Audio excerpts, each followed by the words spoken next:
प्रणाम। आइए आप लोग के बीच में बहुत सुंदर प्यारा एक चुटकुला नाच गीत गाने जा रही हूँ। पहिरूं मैं नग जड़ साड़ी बलमा घुघुटा हो बलमा घुघुटा कैसे काढ़ूं।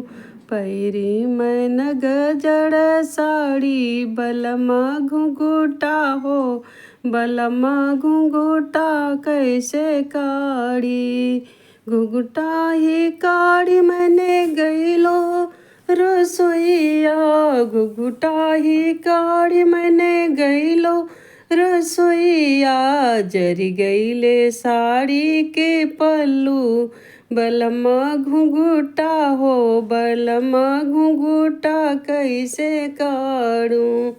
जरी गईले साड़ी के पल्लू बलमा घुघुटा हो बलमा घुघुटा कैसे काढ़ूं। पहिरी मैं नग जड़ साड़ी बलमा घुघुटा हो बलमा घुघुटा कैसे काढ़ूं।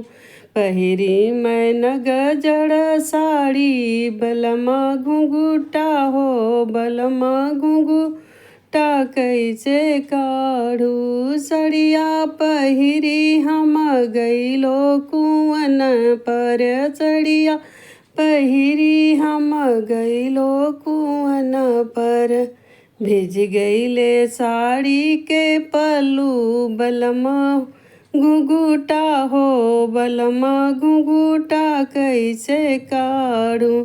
भिज गईले साड़ी के पल्लू बलमा घुघुटा हो बलमा घुघुटा कैसे काढ़ूं।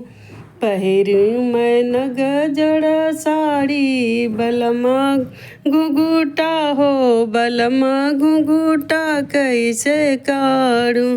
पहिरी मैं नग जड़ साड़ी बलमा घुघुटा हो बलमा घुघुटा कैसे काढ़ूं।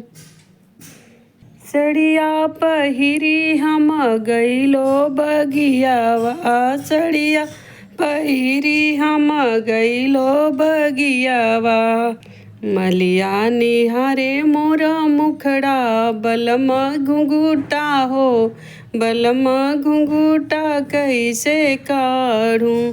मलिया निहारे मोरा मुखड़ा बलमा घुघुटा हो बलमा घुघुटा कैसे काढ़ूं।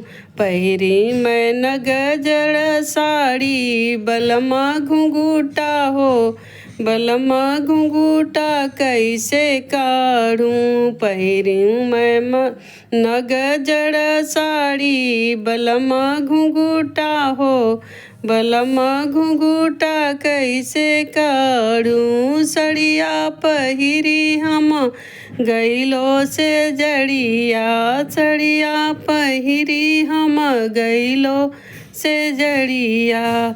से जिया पर निद नहीं आवे बलमा घुघुटा हो बलमा घुघुटा कैसे काढ़ूं। से जिया पर निद नहीं आवे बलमा घुघुटा हो बलमा घुघुटा कैसे काढ़ूं।